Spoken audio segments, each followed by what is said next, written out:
Tom Cruise was actually strapped to the side of the airplane for the marquee stunt of the film. But even still, there were a lot of inherent dangers to worry about. For starters, the pilot had to control his takeoff speed, because even with Tom Cruise in a harness, if the plane took off too fast, it could have ripped him right off the plane. They were also concerned about debris in the air, because an object traveling at those speeds, whether it was a bird or a small pebble, could have proven fatal for Tom Cruise. Not only were they concerned about debris, but the exhaust fumes from the turbines were also a concern, since Cruise was performing the stunt almost directly behind them, making his oxygen supply fairly limited. In spite of all these inherent dangers, Tom Cruise also had to worry about his performance.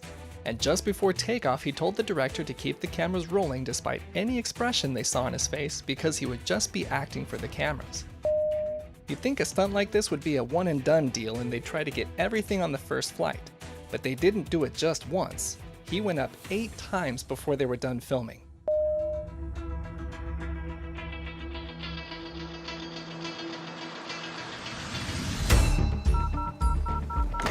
SATCOM 7. A fun Easter egg for longtime Mission Impossible fans is the phone conversation that happens when Ethan phones Brandt at the beginning of the film, which is the same conversation we hear in the first film, but from Ethan's perspective instead.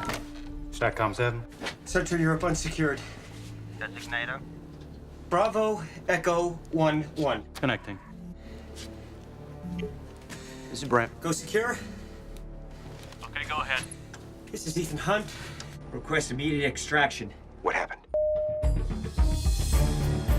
Similar to the first Mission Impossible, the action set pieces were written first, then rearranged to be placed in the order that would be most effective for the story, and then the rest of the story details were filled in afterward.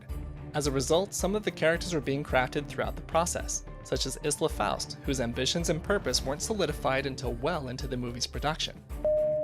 For the sequence of the BMW driving down the stairs, they had to cover the steps with ramps and put the steps in later during post-production, because had they done the stunt with real steps, they would have needed a new BMW for every take. In the beginning, Ethan was going to be chasing after Solomon, but the scene was changed to have him chase Isla because the filmmakers thought it would work better for the story.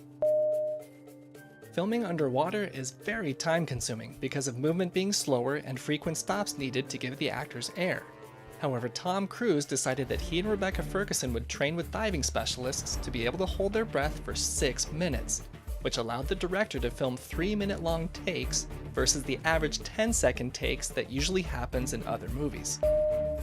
If there's a movie you'd like to learn about next, please leave a comment below, and if you're new to the channel, don't forget to subscribe to learn more fun facts about your favorite films.